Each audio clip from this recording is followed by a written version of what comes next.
Welcome back to Enterprise Friday on Enterprise TV. Now to our main conversation. No fewer than 118 prisoners at the Medium Security Custodial Center in Suleja, Niger State, regained their freedom prematurely on Thursday. Now, that wasn't because of the government's benevolence, but because they escaped. Yes, and if you're wondering how, officials of the Nigerian Correctional Service said a downpour on Wednesday night wreaked havoc on the facility, resulting in extensive damage to its perimeter's fence and facilitated the escape of 180 inmates. That's right. This was disclosed in a statement signed by the spokesperson, Federal Capital Territory Command of the Nigerian Correctional Service, Adamu Duza. Duza noted that the downpour caused severe damage to the custodial center's infrastructure, including a breach in the perimeter fence, which allowed the inmates to flee. About 14 of the escapee inmates have been recaptured, and the manhunt to apprehend the rest is still ongoing. Nigeria's 240 correctional centers are largely aged, some as much as between 70 and 80 years old. A number of them built on the colonial rule. The government wants the public to remain vigilant and report any suspicious activities or sightings of escaped inmates on the nearest security agency. To do justice to the topic on the reference is Barrister Evans Shelley, and most to call him the scholar. Good morning, sir. Thank you very much. Thank you. Next time you add rabbi to it. Definitely. All right, so let's get right into the conversation. The egregious Neolithic state of our correctional centers have been fingered among sundry issues to be why we have recurring jailbreaks. I remember under the former dispensation, under Buhari, we had 14 jailbreaks. Now we're seeing that there's been a jailbreak. But beyond that, speak to the Nigerian criminal justice system and how it has aided jailbreak in Nigeria. Well, first of all, the fact that the prisons or correctional centers in Nigeria were all built a long time ago. Right. Most of them were built under the colonial rule. As at the time those prisons were built, the population of Nigeria were not even up to the population we have now. Okay. Now we have a huge population. The prisons are still the same size. Okay. Not too long ago, we had one break at the north, then at Abuja, and all over. We'll be having that, except that this one was caused by an act of God. There was a lot of storm, rainfall, and all that, which an act of God, that's a legal terminology, okay?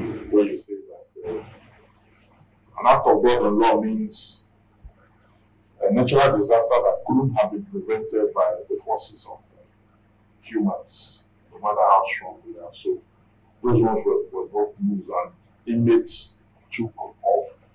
And we should say that, given that our population has increased, we should have a data in this country, a data and a plan and a projection that will aid us in planning for facility expansion, renewal, and projection. So here we don't have the right data. We don't have the right data. And we say we have the following number of inmates in Nigeria, and you can trace them to where they come from and all that. We should have that data so that the federal government will know at every point in time they need to expand the prisons. They need to stretch for it. They need to have a better most times the supply for food, the supply for medicals, the supply for most of this. I was a prison warden. Most times it's the same way they supplied last year, the same way they do this year, the same way they do the year coming. So even the inmates are more, you still have to, gather with what the little that is available. And there's immense corruption in that sector too. There's serious corruption. I witnessed a case where a prison warder ate the food that was meant for the inmates. And the question I asked myself is, who among the prisoner and the warders really need the reform we're talking about? Because these food items were brought by NGOs, and the prison warder was accused of taking that which belonged to the inmates and was eventually caught. So the neglect, huge neglect. At the prisons, they are part of the monuments, the face of the country. A country that is serious should have a prison system that reform inmates. Okay, that the moment you get into prison, you have all kinds of programs.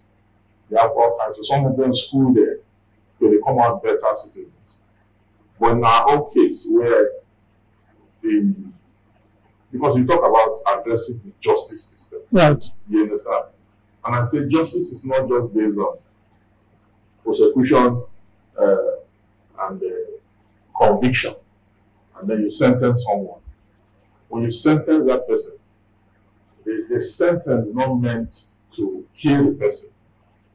It's meant to put him on that correctional program. Okay, that is if it's not penalty that's death by hanging. Or could nobody is even being hanged in Nigeria. Even if you commit murder, which the penalty is death by hanging, you will not be hanged. Okay, you don't be in prison for a very long time. You'll not be hanged, but there's no hangman in Nigeria again for now. Okay, so but you've been in prison for a long time. That long time you've been in prison. That's what have all kinds of programs. Okay, that will make people come out better. Okay, I'm listening to some rap musicians, rap artists, in the US that said they became what they became today as a result of their prison experience. When you check Akon, all his music from Locked Up to even the recent release, they are all about prison experience. Resources he experienced, he gathered, experience resources. You understand? That he pulled out from prison is what he used in his lyrics throughout. So for me, I think the prison made him a better person. And many of them, who, when they come out from prison, even my cousin said that when he came out from prison, he now learned how to box with tact. Before now, he was not a defensive boxer. He just rush you, knock you down. But when he got to prison, he now discovered how to box and how to become a defensive boxer. The moment he became a defensive boxer, he went to the zoo and wanted to pay the zoo manager that he wanted to box a gorilla. And it's one of the best that he will kill the gorilla in 5 minutes, knockout. So he became a better person from prison. He must have learned some skills there, Right. which were not in the line of his profession. So what I mean is that, but if you go to Nigerian prison, it's either you come out there or you come out damaged. Right. But it's supposed to actually correct you, it's supposed to make you a better person. Okay. All right, interestingly, the Nigerian Correctional Service is 163 years old. The first prison was built in 1861. It was called the Broad Street, and now what we know as the Freedom Park. Yes, so it's 163 years old. Interestingly, you will say it's an act of God. Lots of prisoners will pray for more acts of God. But let's take a look at what we have today. In 2023 budget, the federal government made 91.6 billion naira allocation to the Nigerian Correctional Service. Yes. And today we still have colonial prisons. Some of them built 18 to 1910, they're about still functional now. The question is, what is happening to all of this money set aside for these purposes? Well, the money projected is not exactly the money released. Budget is a statement of intention. I'm not trying to defend the prison. I know the huge corruption that goes on there. But we need to investigate further whether this budget you mentioned and previous one were all released in full for execution. Or what is released, is it expended on the inmates or expended on those who manage the prisons? You understand? Because the federal government have come out not too long ago to say that it costs 14,000 to feed an inmate per day. 14,000 to feed an inmate per day. The inmates said they couldn't have been 14,000. That if they cook beans there, they just cook the beans and pour water on it and throw salt, throw anything inside. That quality of meal could not have been 14,000. But that's what you have in the budget. You understand? So there's a lot of corruption there. People steal. Medical facilities that are meant for inmates will not get to them. I have a friend, a lawyer that went to prison on contempt of court. So when he came back and I visited him, we were talking. So he said the prison, Nigerian prison, is hell. That the way they are fired up when, because there's light out, the light out is locked. They fire them in like we are putting a firewood together. That's how they fire them. And where they defecate is where they stay. One person is defecating, the other is eating close to him. And there are no much external contractors taking care of the prison in terms of cleaning and all that. The inmates are assigned to that. When the sewage is filled up, the inmate will take buckets and go into the subway to bail out feces. And that is the operation. That is how they operate. So that kind of system couldn't have been a correctional facility. It couldn't have been so. So the federal government is misleading the public and international community by calling it a correctional facility. It's not. Okay. It's a facility that damaged the body, soul, and spirit. So it couldn't have been a correctional facility. I tell the federal government to reform the prisons, make the prison a habitable place. Those who have been convicted, they still have a right under the Constitution. Section 33, subsection 1 of the Nigerian Constitution says every Nigerian has a right to life. And that right to life is not only applicable to those who are out of prison or those who are not in prison. It's applicable to even those in prison and those outside. The laws of this country is meant for both inmates and non-inmates, or those who are outside. So, if the federal government failed to reform the prison, just like they have failed to reform everything, anything, they should not expect a better society from the city. All right, thank you so much, Mr. Evans. I like that you said something quite profound when you mentioned the correctional center has been an interventionist attempt to foster rehabilitation and reform as against retribution, thereby preferring programs and all what that the inmates will be equipped with before they come out better persons. Why don't we have this installed? Yes, what we have is National Open University and the GC centers inside the prison. They deploy supervisors to conduct work in prison, GC in prison. There are those who are in prison, they are National Open University. There are inmates too, who are graduates, who are lecturers, who were lecturers when they were outside the prison, who teach in the facility. There are those who are clergymen, who are inmates, incarcerated. Yes, incarcerated, who also offer. When you go to the prison, it's one big, very busy place. Yes, it's a busy community. But what we are saying is that the condition of life and the programs could be better. It will make it better. Your sentence does not mean the world has come to an end. You understand? It doesn't mean the world has come to an end. There are many leaders all over the world who really made impact that went to prison, including the one that went for prison for 26 years, Mandela. Okay. So it's not the end of life. They should make it a place that should be befitting enough for those who are there, unfortunately, so that they're able to also make meaning out of their life, especially when they are now due with their term of imprisonment. They can come out and they have a good life. Then for the governors who have refused to sign death warrants, most governors, all of them dodge it. They don't sign it. Actually, dodge it for 8 years. Didn't want to hear about it. Because if a governor will not sign, the person cannot be hanged or killed if he's been sentenced to die by hanging. Now, by that refusal to sign, the person will be on death row, because the death row section is will be living with that agony for as long as possible. Why can't we take out capital punishment from our laws? That is because we're not even ready. We're not psychologically strong enough to want to put them to death. But we leave them on death row. There's a man I met in the prison.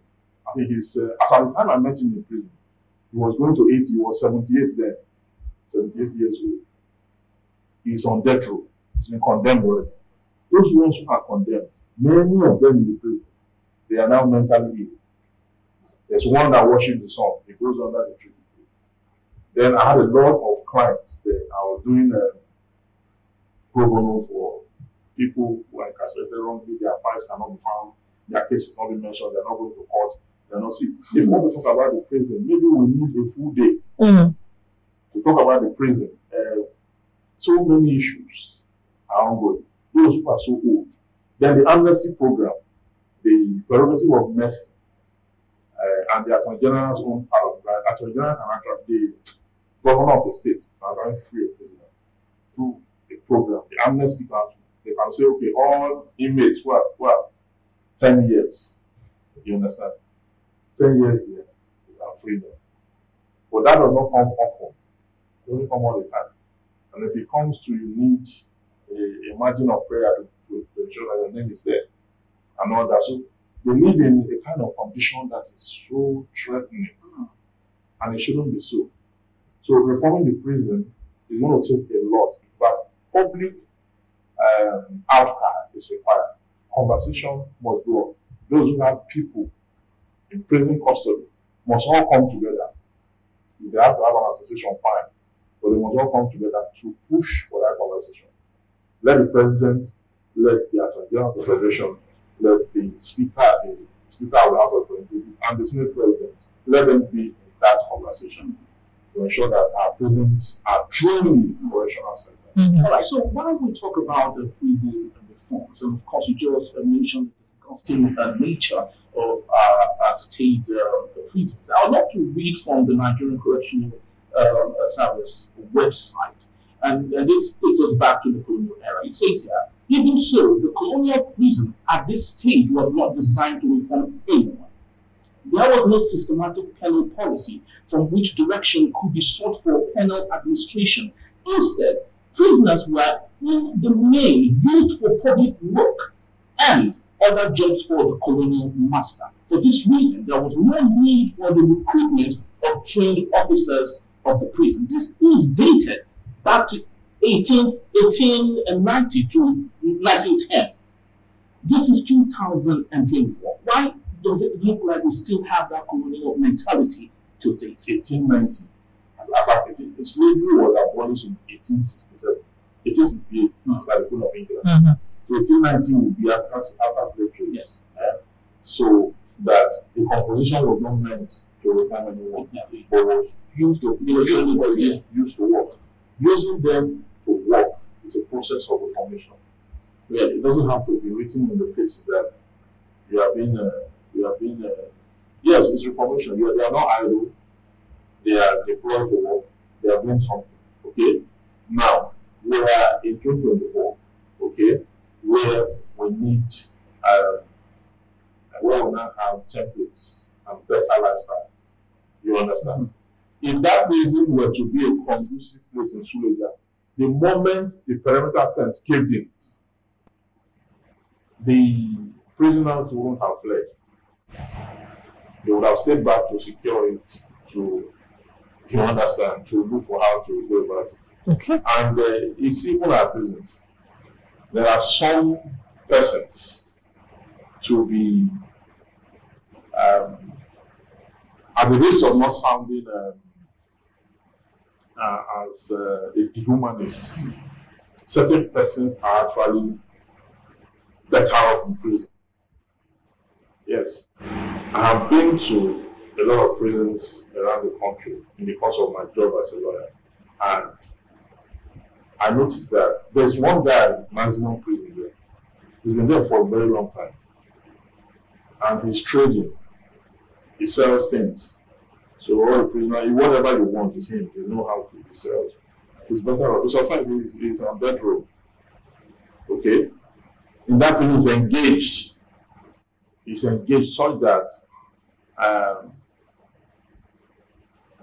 If that process has reformed him, fine. But if he still have the tendency to commit the same crime, he's not better off outside. He's better off inside. Right. Okay. There are those of them who they farm, they grow pumpkin leaves in the maximum prison. Whether you know that they grow pumpkin leaves and people go by from there. So many of them are engaged. But ultimately, a man's freedom is critical, it's important. So I think that if the prison has reformed someone enough and there's enough remorse, and even they need not serve the full term, that's why we have what we call parole. Right. Okay? That you are sentenced to 7 years in prison. But by good behavior, by conduct, by focus, by remorse, the prison authority or whichever it is the authority, look at your conduct and say, oh, we know that the penalty for this offense is 7 years. You have done 3 years, but the way you are now, you are really fit for the outside world. All right. So you can go. So we should have that. But in Nigeria, we don't put thought into those who are the problem with Nigeria is those who are not even in prison are like those in prison. Okay. Economically. All right. Thank you so much, Barrister Evans. Not, In one breath, talk about the pertinence of training and retraining of prison officers or officials. Our prison officers are very corrupt in Nigeria. Very corrupt. They need to be seen. I'll give you a practical experience. When you go to the prison, you have someone in prison and you have, say, 50,000 naira. That 50,000 naira you are giving to, maybe you are not able to see the person, you want an inmate to give. What will end up with that inmate? They have a sharing formula. As the money moves, the warders will collect their before the person who actually owns the fund will get his money. They will take from it. It's only food that they cannot eat from. And I don't know that they have gotten to that level where they can also take some spoons of the food before it gets to the person. I don't know that they have gotten to that level, but they have that proclivity to get to that level. You understand? So prisoners are very corrupt people. They should not just train them, they should lay many of them off. And there are some of them that are not trainable, that have gotten to a point in their life that you cannot reverse their level of rot. So let's have new officers, trained graduates, that have considerable knowledge of how humans should be treated, incorporate them in the system. The old ones that will corrupt them, lay those ones off. I don't even know why the prison warders are that corrupt. In fact, the police is they're even saints compared to this warder. The way they behave, they go about everything. You have a release warrant from a judge that my client, there's a warrant from a judge that he released because he has fulfilled his bail condition. You hand over the warrant, they are seeing the signature of the judge, they have to bring money. You understand? So something ask them because you know actually what this means. You have a court order with me that actually you can bring money. If you don't bring money, you will hand over that thing to you. Your client, which is a release warrant and everything, will remain there. All right. Thank you so much, Barrister Evans Ufele. Barrister Evans Ufele is a barrister at law, a critical thinker, a czar, and I like to call him the scholar and the rabbi. Thank you for being our guest. Thank you so much. Henry, it's a lot, really. It's a big one. And I just wish we would one day have a Nigeria where we would not have people incarcerated like Netherlands. I don't know, is it ever possible? Well, you heard me when I raised concerns about incarceration, imprisonment being like the only option for a crime. How about things like community service, fines, and the rest of them being explored? We hope that we get there. Really. Because actually, Bobrisky has no reason to be in prison. I guess it would have been better asking him to do community service, sweeping the whole of absolutely. My team. All right. Thank you so much for watching. I'm Chinyere Igwe. And I'm Henry Igwe. See you next time. Bye-bye. Bye-bye.